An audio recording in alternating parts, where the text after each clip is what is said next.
Vamos a ir arrancando. Buenas tardes. Gracias por venir. César Martín Mogo es mi nombre, de la Regional Paraná de APRESID. Y hoy estamos con Constanza Carrera, investigadora adjunta del CONICET e INTA, en la especialidad Ecofisiología Vegetal del Instituto de Fisiología y Recursos Genéticos Vegetales del Centro de Investigaciones Agropecuarias. Es ingeniera agrónoma y doctora en Ciencias Agropecuarias en el 2011 y en la Universidad Nacional de Córdoba. Su área de interés es el estudio de las bases ecofisiológicas, con especial énfasis en los determinantes fisiológicos y genéticos de la calidad de los granos. Fisiología de estreses abióticos. Ha publicado 12 artículos en revistas internacionales. Sus trabajos versan sobre el efecto de factores ambientales sobre la calidad química del grano de soja. Ha recibido los siguientes premios: el premio JCI TOIP Argentina 2013 a los 10 jóvenes sobresalientes del año en la categoría Liderazgo y Logros Académicos, distinción FCA Universidad Nacional de Córdoba 2018 por los importantes aportes científicos a la ecofisiología en el cultivo de soja. Como ya saben casi todos los que han asistido, se les pide que apaguen los celulares o lo pongan en silencio. Son 10-15 minutos de exposición de cada uno y después tenemos un espacio para las preguntas.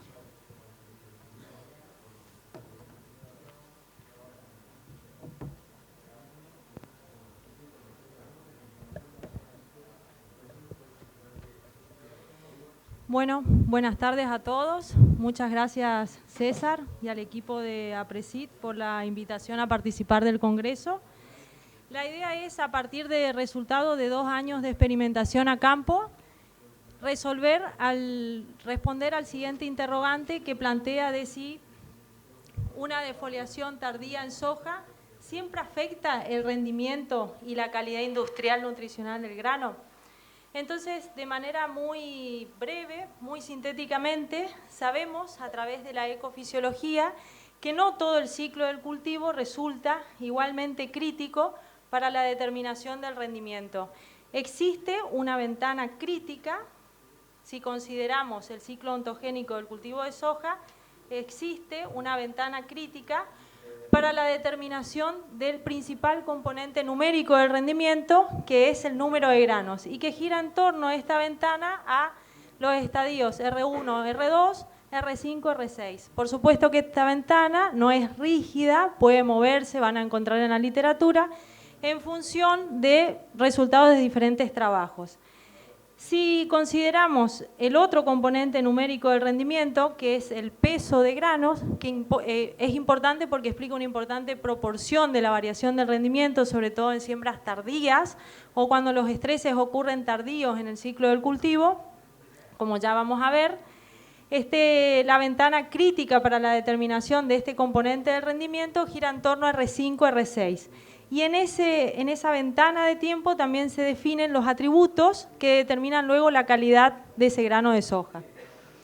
Evidentemente que un estrés que ocurra y restrinja fotosíntesis, comprometiendo la disponibilidad de fotoasimilados en torno a estas ventanas críticas que acabamos de mencionar, y restrinja, como les decía, la disponibilidad de fotoasimilados, va a impactar negativamente en la generación del rendimiento, ya sea por mermas en la fijación del número de vainas, menor número de granos y o peso, dependiendo de qué, fundamentalmente del momento de ocurrencia dentro del ciclo del cultivo de esos estreses o estrés, de la intensidad y de la duración.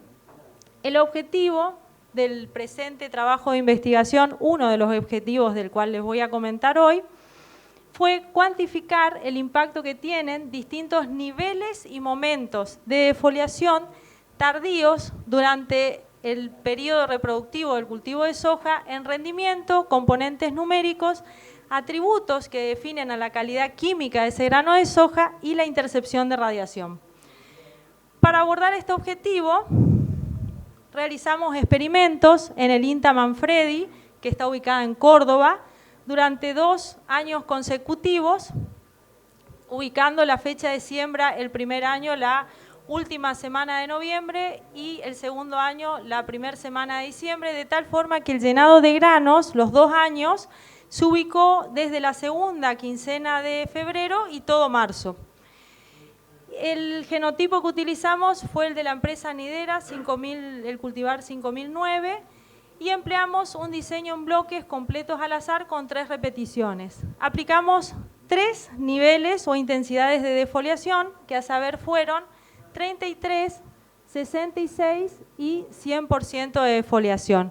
Para ello cortamos 1, 2 o los 3 folíolos de cada hoja trifoliada desde la base al ápice. No removimos los pecíolos. Por supuesto que también contamos con un testigo sin defoliar, y lo importante es que tengan en mente que las defoliaciones se aplicaron en un único momento, R5 dentro del ciclo del cultivo, R5 que es inicio de llenado de granos y R6 que es máximo tamaño de semilla según la escala propuesta por Feri Cávenes hace un par de años, ¿sí? Entonces, moviéndonos hacia resultados, encontramos que cuando analizamos los componentes de la varianza, calculados como porcentaje de la varianza total para rendimiento, número y peso de granos, que si bien las interacciones año por intensidad y estadio por intensidad fueron significativas, explicaron muy poquito de la variabilidad de estos atributos. Fíjense que cuando observamos la intensidad de defoliación, este fue el factor más importante que explicó la variabilidad de los atributos mencionados. Este gráfico que se presenta a continuación, toda la presentación está armada con este tipo de gráficos, que se interpreta de la siguiente forma, o sea, la información que presenta el gráfico tiene que ver con los cambios porcentuales relativos a un control sin defoliar que se indica en 0.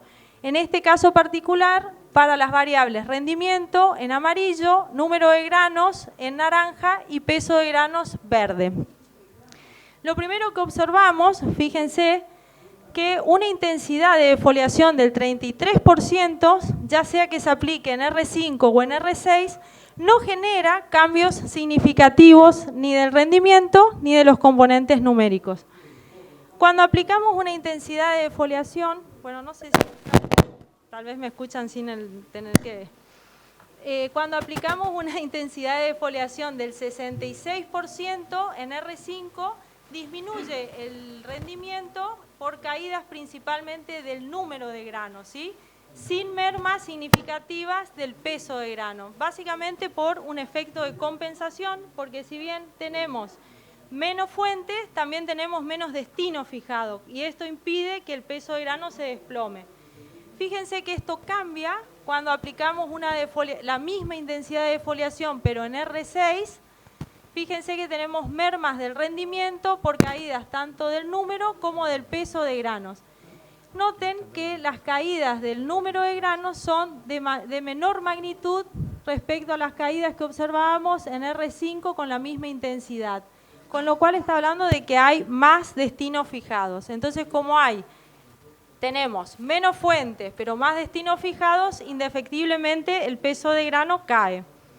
Cuando aplicamos una intensidad de defoliación del 100%, tanto en R5 como en R6, fíjense que tenemos caídas del rendimiento por caídas de ambos componentes, pero el impacto es mayor cuando la defoliación, esta intensidad de defoliación se aplica en R5, porque estamos quitando todas las hojas, y aplicado en R5 le significa al cultivo un mayor lapso de tiempo sin hojas, con respecto a la misma intensidad aplicada en R6.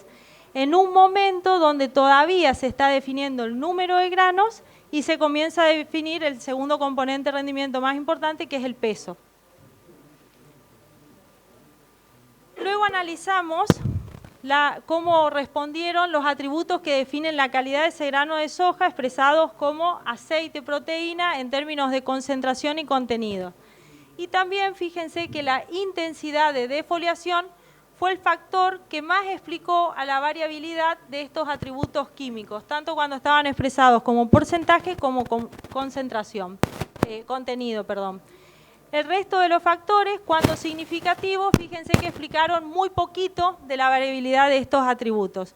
Por eso los datos se presentan, como en el caso anterior, a través de años, agrupándolos.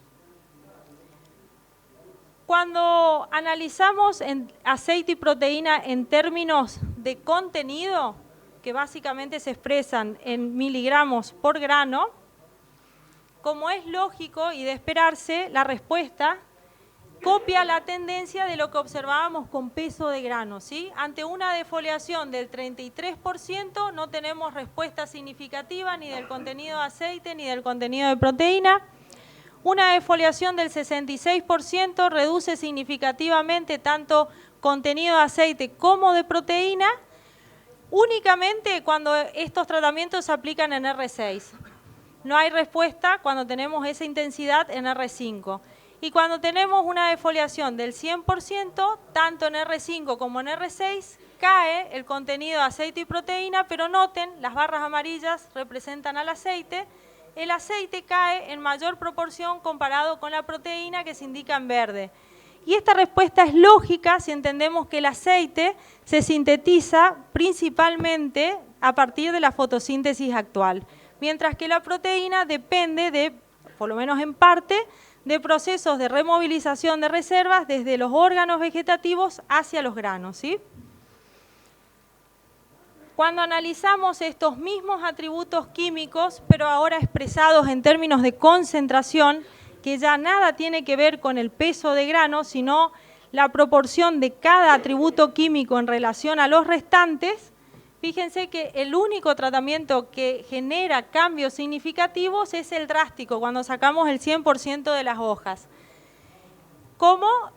Generando caídas en la concentración del aceite y aumentando significativamente la concentración de proteína.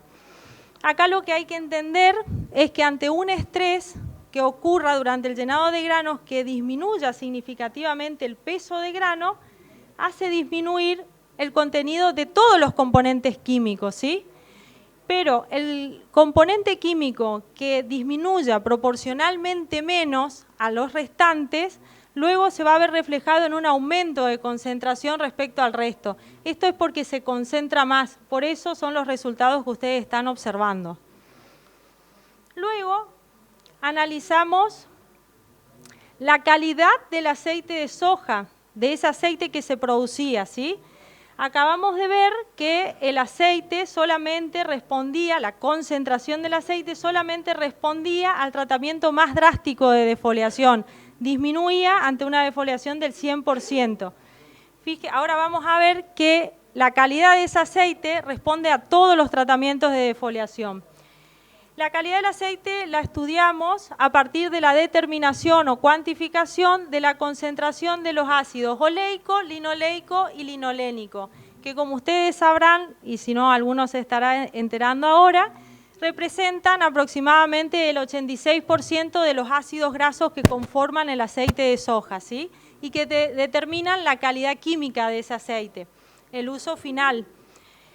La diferencia entre el ácido oleico, linoleico y linolénico tiene que ver con el nivel de insaturación, es decir, las dobles ligaduras entre los enlaces de carbono. El oleico presenta una sola doble ligadura y el linoleico 2 y el linolénico 3 dobles ligaduras, ¿sí?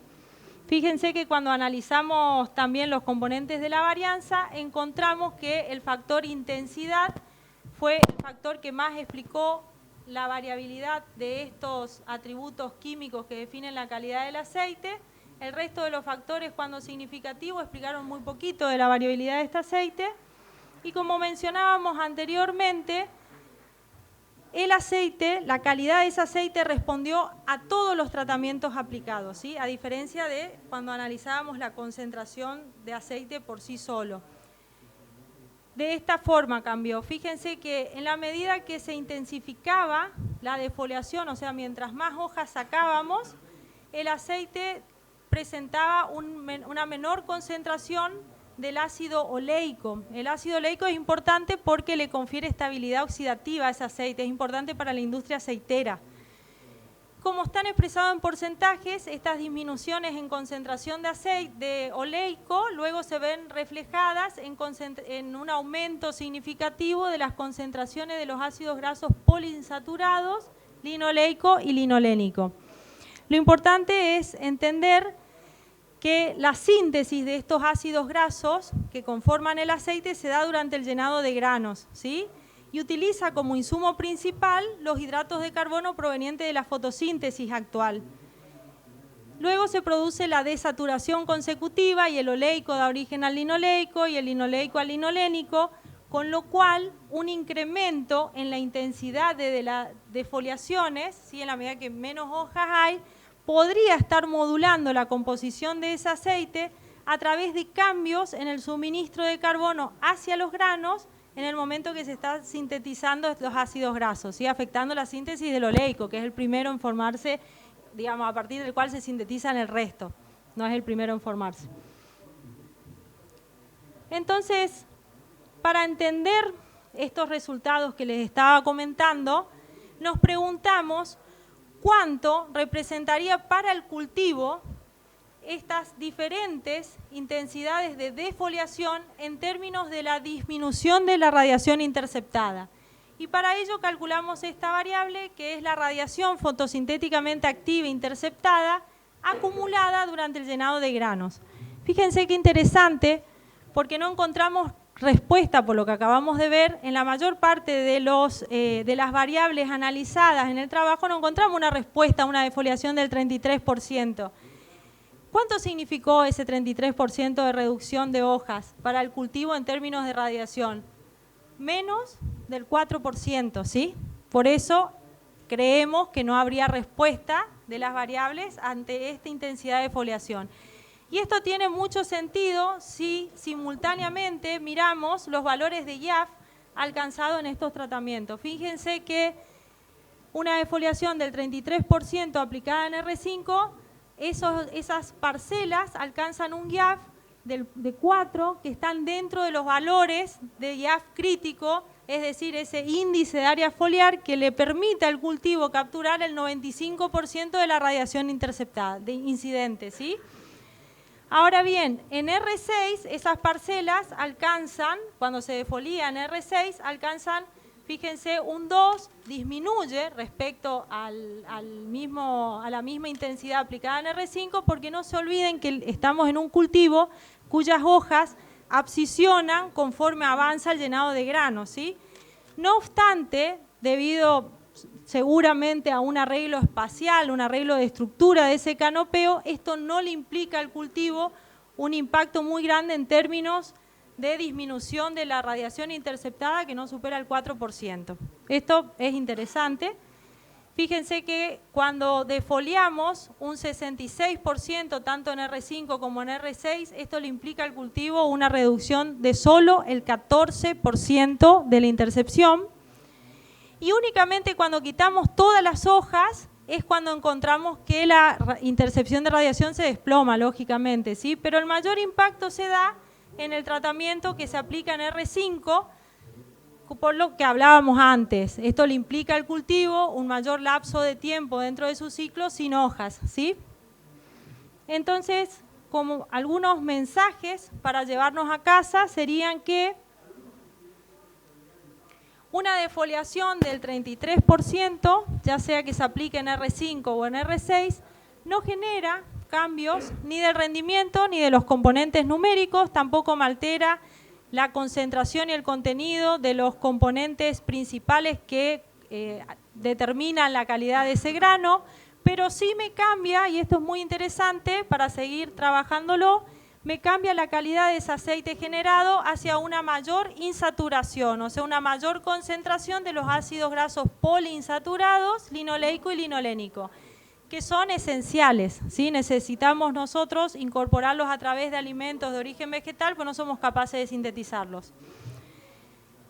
Una defoliación del 66% no genera cambios del contenido ni de proteína ni de aceite. Cuando ocurre en R5 tampoco me genera cambios de concentración de proteína y aceite, pero sí genera mermas de rendimiento en R5 principalmente por caídas en número, en R6 principalmente por caídas en peso. Esta caída en peso en R6 luego se refleja en una disminución del contenido de proteína y aceite y se sigue acentuando esos cambios en la calidad del aceite, fíjense, hacia una mayor insaturación.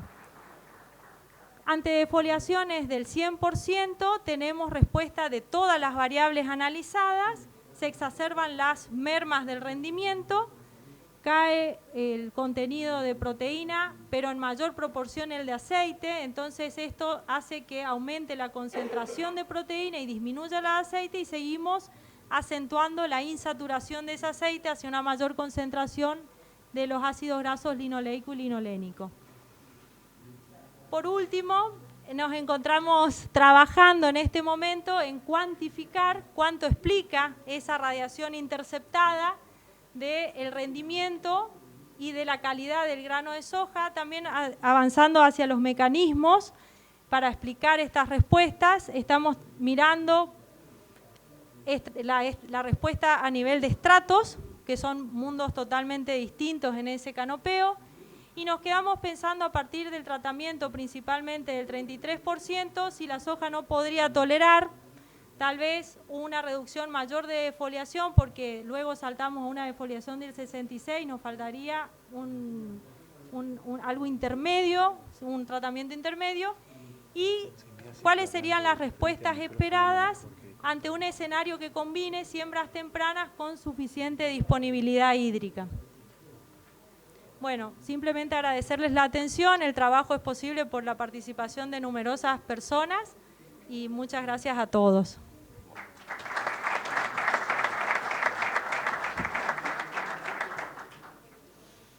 Hola. Bueno, ahora seguimos con Marcos Murguio, ingeniero agrónomo egresado de la Facultad de Ciencias Agropecuarias de la Universidad Nacional de Córdoba. Trabaja en manejo y evaluación de cultivares de soja en el área de mejoramiento vegetal del INTA Manfredi. Es autor de múltiples trabajos sobre manejo del cultivo de soja y actualmente está realizando el doctorado cuyo tema es plasticidad fenotípica del cultivo de soja ante cambios en el escenario hídrico, detección de caracteres morfofisiológicos de interés para la selección de genotipos relacionados a estrés hídricos en soja. Lo escuchamos, Marco. Hola, buenas tardes.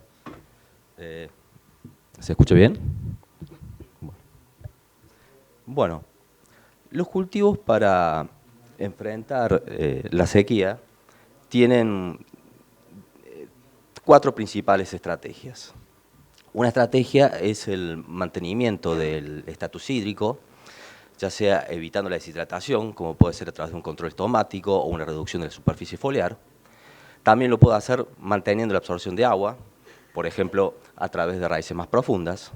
Después hay una segunda estrategia que es la tolerancia per se, que está asociada a procesos que mantienen la turgencia, como es el ajuste osmótico o la defensa del estrés oxidativo. La tercera gran estrategia es el escape, que es la ubicación de la totalidad del ciclo o las etapas más sensibles del ciclo dentro de una ventana de tiempo donde haya baja probabilidad de estrés hídrico. Y la cuarta estrategia es la plasticidad fenotípica, que es la adecuación del ciclo a la disponibilidad hídrica. En general, las 2 primeras estrategias, ¿se ve? Sí. El mantenimiento del estatus hídrico y la tolerancia per se, en las investigaciones sobre tolerancia a sequía han tenido un éxito relativamente moderado y a veces inconsistente desde el punto de vista del rendimiento. ¿Eso por qué?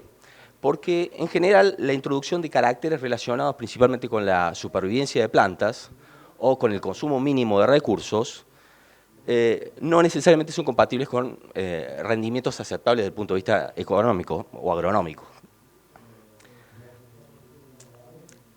La razón de esto es que existe una estrecha relación entre la tasa de crecimiento y la transpiración, ya que están asociadas con la apertura estomática y con el área foliar del cultivo. Si vos tenés mayor radiación interceptada por mayor área foliar y mayor eficiencia de conversión, tenés mayor crecimiento y por ende podés tener mayor rendimiento, pero a su vez va a tener mayor cantidad de agua transpirada. Entonces, bajo sequía, entras en una solución de compromiso entre guardar agua y crecer. Y esto lleva a que haya muchos caracteres que en algún escenario hídrico tengan resultados muy buenos y en otros muy malos. Por lo tanto, muchos caracteres, su éxito depende más bien del ambiente. Y fundamentalmente, el éxito de un carácter y de las prácticas de manejo, ya sea fecha de siembra y también elección de grupo de madurez, depende de las condiciones hídricas durante el periodo crítico que Coti mencionaba. En soja, la susceptibilidad al estrés hídrico es mayor durante el periodo reproductivo, fundamentalmente entre los estadios R4, R6. ¿Y eso por qué se da? Bueno, acá tenemos un ejemplo. Esto es un ensayo de estrés hídrico donde... ¿Se alcanza a ver el marcador? No, más o menos. Tenemos 13 escenarios hídricos para un cultivo. En azul es... Perdón, vamos a volver para atrás. Ahí está. En azul es un control, un cultivo que no tuvo ningún tipo de eficiencia hídrica.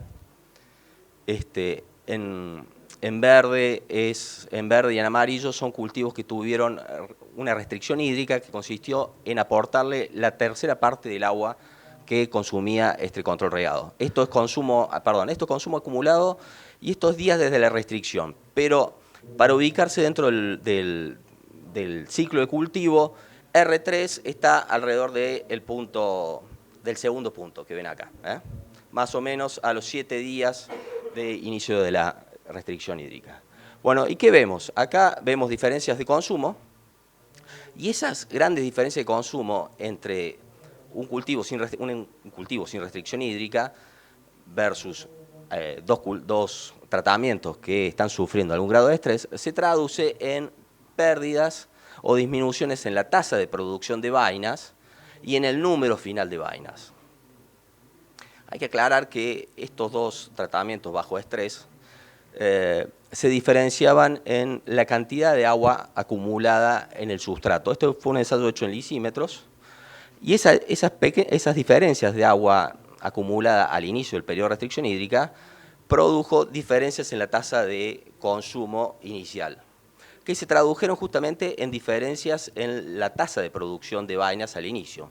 Sin embargo, cuando las reservas de agua se agotaron y ambos tratamientos dependían solamente del aporte de riego, que era la tercera parte de lo que consumía el otro, a medida que progresó el periodo de producción de vainas, el cultivo ajustó el número de vainas al consumo final.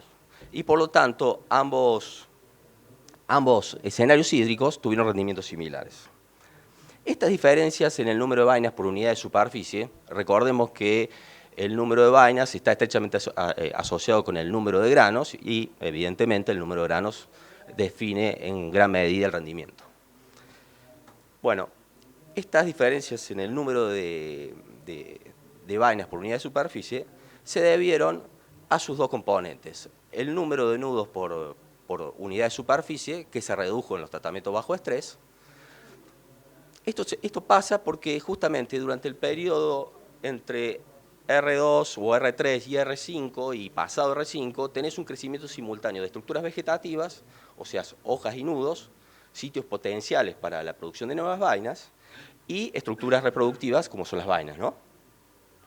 Bueno, restricciones en el agua que generan reducciones, en este caso generan reducciones en el número de nudos por unidad de superficie y también reducciones en el número de vainas por nudo. Entre los tratamientos con deficiencia hídrica, diferencias de consumo al inicio, o sea, cerca de R3, generaron cambios en el número de nudos por unidad de superficie. Sin embargo,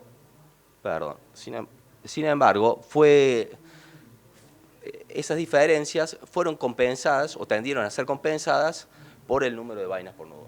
Por eso ambos tratamientos rindieron lo mismo. Otro caso es un periodo de estrés hídrico muy corto, a partir de R3 y por 15 días. Y lo que vemos acá es tasa de producción de vainas. La línea continua es vainas producidas y la y las discontinuas son vainas fijadas a cosecha, o sea, de todas estas vainas que produce, se fijan las que están acá. La diferencia es aborto de vainas. Y tenemos dos tratamientos, un control regado en verde y en amarillo un tratamiento bajo estrés. Lo primero que vemos es que restricciones de agua, o sea, un cultivo que está sufriendo algún grado de estrés hídrico, genera reducciones tanto en la producción como en la fijación de vainas. Sin embargo, si el estrés se corta relativamente temprano, el cultivo tiene la capacidad de compensar con nuevas vainas y ambos escenarios hídricos terminan con rendimientos similares. Pero esta capacidad de compensación, a medida que progresa el proceso de generación de vainas, va disminuyendo. Y un estrés de la misma duración e intensidad a posteriori del que vimos recién genera pérdidas irreversibles en el rendimiento que no son compensadas por nuevas vainas. Con esto lo que quiero decir es que todo este periodo es muy importante y cualquier práctica de manejo o carácter que pueda tener un genotipo debería contribuir a mejorar las condiciones durante esta etapa, que va a ser la que va a definir el rendimiento. No nos olvidemos justamente eso, que el número de vainas por metro cuadrado está muy estrechamente asociado con el número de granos, y el número de granos, como todos sabemos, explica en gran parte las variaciones de rendimiento entre lotes y ambientes. Bueno, acá vamos a ver un ejemplo de lo que pasó en la campaña 2017-2018 y en la campaña 2016-2017. Como ustedes recordarán, la campaña anterior, no esta, sino la pasada, tuvimos importantes pérdidas de rendimiento por estrés hídrico. Bueno, esto es un ensayo de rendimiento de la Rexo para la zona central de Córdoba, y tenemos en este gráfico de barras el rendimiento medio de distintas variedades que participaron en la Rexo, ordenadas por grupo de madurez y en orden decreciente de rendimiento. Lo primero que podemos apreciar entre los 2 años es que en la campaña 2016-17, que no tuvieron diferencias, no tuvieron déficits significativos de rendimiento, tuvimos muy altos rendimientos, ¿no? Pero en la campaña siguiente las reducciones de rendimiento fueron bastante considerables, como se puede apreciar. Cuando analizamos por dónde anduvo esas pérdidas de rendimiento, acá tenemos un gráfico de número de granos por metro cuadrado y en función del peso medio. Las líneas que tenemos acá discontinuas representan líneas de isorrendimiento y tenemos 2 nubes de puntos. La primera nube de puntos arriba es la campaña 2016-17. Cada punto representa una variedad y cada color es un grupo de madurez. Lo primero que podemos ver que hay un claro efecto año. La campaña 2017-18, la nube de puntos se corrió hacia abajo y hacia la izquierda, por lo tanto tuviste reducciones tanto en el número de granos como en el peso medio de grano. Y otra cosa que se puede ver es que en la campaña, en el año de déficit, hubo una desagregación de los grupos de madurez. Como si se fijan, el 4 corto, que es rojo, tuvo mayores rendimientos, y a medida que aumentamos el grupo de madurez, los rendimientos empezaron a bajar. Estas pérdidas de rendimiento se debieron, obviamente, por lo que se desprende incluso de este gráfico, a pérdidas en el peso medio de grano, o sea, hubo una restricción del llenado de alrededor del 20-25%, pero fundamentalmente las caídas se debieron a porcentajes en el número de granos. Y las caídas fueron mayores a medida que aumentó el grupo de madurez. Si lo planteamos desde otra mirada, desde la fecha de R5, como que veníamos mencionando que es un momento de mucha susceptibilidad, vemos que a medida que se retrasó la fecha de siembra, los porcentajes de caída de granos fueron mayores. Quiero aclarar que estas comparaciones entre años y entre grupos de madurez. Acá está implícito la caída de potencial que pueden tener los grupos más largos para esta zona. Bueno, cuando vemos esto de alguna forma refleja lo que pasó en la campaña. La campaña se caracterizó por un déficit creciente de agua. En estos mapas de Córdoba vemos el porcentaje de agua útil hasta el primer metro.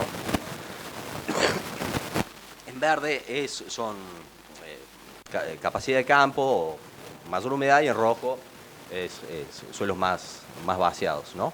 Bueno, desde la última década de enero hasta mediados de marzo. Y lo que podemos apreciar, bueno, el círculo es el área donde estaba ubicado el ensayo. Lo que podemos apreciar es que a medida que progresó la campaña, el déficit fue mayor. Entonces, los grupos más cortos pudieron escapar en mayor medida a los déficits del final de la campaña. Por lo tanto, hubo un claro efecto de escape. Y cuando uno hablaba con gente que trabaja en el norte de Córdoba, también pasó lo mismo. Los cultivos que fueron sembrados más tarde y con grupo de madurez mayor, sufrieron mayor el estrés y tuvieron mayores pérdidas de rendimiento. Bueno, entonces uno podría plantear, bueno, corramos los periodos reproductivos, lo manejemos a través de fecha de siembra y grupo de madurez. El tema de eso es que tenemos una importante variabilidad interanual de precipitaciones, tanto en cantidad como en distribución. Por lo tanto, se hace difícil poder predecir cuándo puede ocurrir un estrés. Entonces, veamos qué pasa a lo largo de muchos años. Bueno, estos son datos de la Rexo, de 10 campañas, es datos de rendimiento en función de fechas de siembra para un 4 largo. Esta es la región 2-4, que es sudeste de Córdoba y sur de Santa Fe, una región con alta frecuencia de ambiente de buena calidad. Lo que podemos apreciar que en promedio adelantar la fecha de siembra aumenta los rendimientos. Sin embargo, tenemos una importante variación de la respuesta, dada por variaciones tanto interanuales como espaciales. Si nos movemos hacia el oeste, hacia lo que sería centro-sur de Córdoba, caracterizado por otoños y primaveras más secas y presencia de suelos más arenosos, vemos que adelantar la fecha de siembra en promedio no generó ningún beneficio. Es más, uno podría ver que si retrasamos la fecha de siembra hacia fines de noviembre, primeros días de diciembre, tendería a aumentar el piso de rendimiento. Retrasos posteriores implican una caída de rendimiento en todos los casos, ¿no? Del mismo modo, esto sintetiza 9 años de ensayos de grupo de madurez y fechas de siembra para Manfredi, o sea, centro de Córdoba. Acá lo que tenemos es calidad de la campaña medida como la media de rendimiento de todos los tratamientos de los ensayos de grupo y época. Y tenemos 3 periodos de siembra, desde 11 de octubre al 10 de noviembre en verde, 11 de noviembre al 10 de diciembre en amarillo y 11 de diciembre al 31 de diciembre en rojo. Lo primero que podemos ver son relativamente pocos años, son 9 años, pero bueno, es la disponibilidad de datos que hay, ¿no? Pero podemos ver varias cosas. Una, que en las fechas más tempranas tenemos un mayor rango de variación interanual, que a medida que retrasamos la fecha de siembra, el rango de variación es menor, que en campañas buenas es conveniente sembrar temprano, pero en las campañas malas tendió a tener los peores rendimientos. En cambio, si retrasamos la fecha de siembra, si bien apuntamos a menores rendimientos cuando la campaña es buena, tenemos menor rango de variación y parecería que los pisos de rendimiento son mayores. Otro factor de ajuste para manejar es la elección de la longitud de ciclo o grupo de madurez. Acá vemos rendimiento en función de la calidad del ambiente basado en 8 años de datos de la Rexo para la región 2-4, que habíamos hablado, que era sudeste de Córdoba y sur de Santa Fe. en donde vemos rendimiento para la media de cada ensayo de la Rexo para dos grupos de madurez, el 3 largo y el 4 largo, y la calidad del ambiente. ¿Qué se desprende de este gráfico? Que en ambientes de mediana a baja calidad, sembrar grupos muy cortos implicaría una penalidad sobre el rendimiento. Pero bueno, uno podría pensar de aumentar más el grupo de madurez más allá del rango de cultiva de grupos de madurez más adaptados a la región y probar sembrar un 5 largo. Bueno, en la mayoría de los casos un 5 largo no reporta ningún beneficio para esta región con respecto a un 4 largo. Caso distinto si nos movemos hacia el centro de Santa Fe y norte de Córdoba, en donde sí un 5 largo tendría ventajas con respecto a un 4 largo en ambientes de mediana y baja calidad. Bueno, esto es básicamente, yo creo que ya no tengo más tiempo. Los datos que vimos recién de curvas de producción, dinámica de producción y aborto de vainas, se hicieron en base a un prototipo de plataforma experimental que consistió en grandes lisímetros, los lisímetros son como macetas, que intentó... hay un problema con los ensayos a campo de estrés hídrico que a veces es muy difícil manejar el contenido hídrico del suelo, manejar el estrés, o sea, tanto en momento, duración, incluso vos tenés una importante heterogeneidad espacial en el contenido de humedad. Por otro lado tenés las macetas, o los lisímetros chiquitos, que manejan muy bien el consumo de agua y el momento de duración de estrés. El problema de esas macetas chiquitas es que a veces es difícil extrapolar a campo los resultados que vos obtenés. Bueno, esto buscó ser algo intermedio, tratando de generar una estructura de cultivo, un pequeño cultivo arriba. Y bueno, en otra ocasión me voy a explayar más sobre esto. Muchas gracias.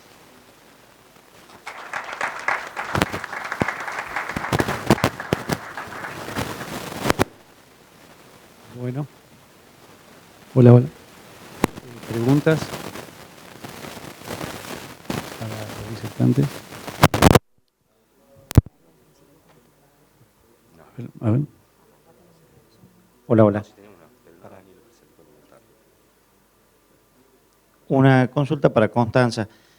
El ejemplo que diste sobre la utilización de la radiación incidente fotosintéticamente activa, la radiación fotosintéticamente activa interceptada, ¿hay posibilidad de empezar a trabajar solamente con esos valores que son abstractos y no con la cuantificación del porcentaje de daño que es tan variable de persona a persona?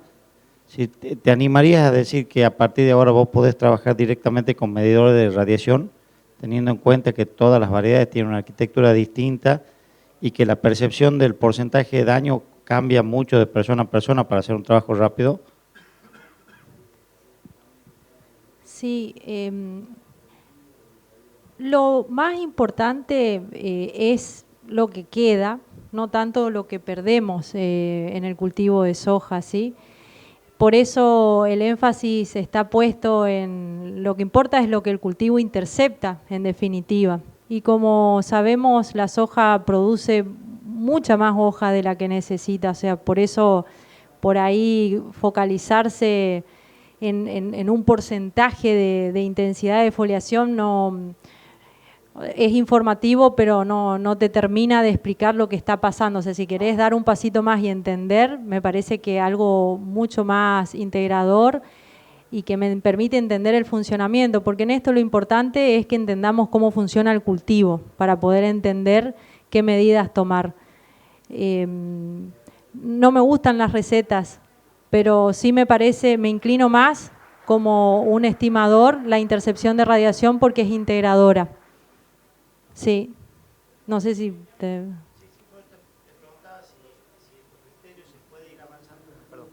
Si a criterio tuyo se puede ir avanzando hacia esta medición que es abstracta y no por eso sí, coincido hecho, con vos, digamos. Sí, hay porque varios... todas las recomendaciones siguen siendo hoy por porcentaje de foliación, claro. Pero no de lo que realmente te queda, que no medimos lo que nos queda, sino que tendríamos que medir cuánto interceptamos. Sí.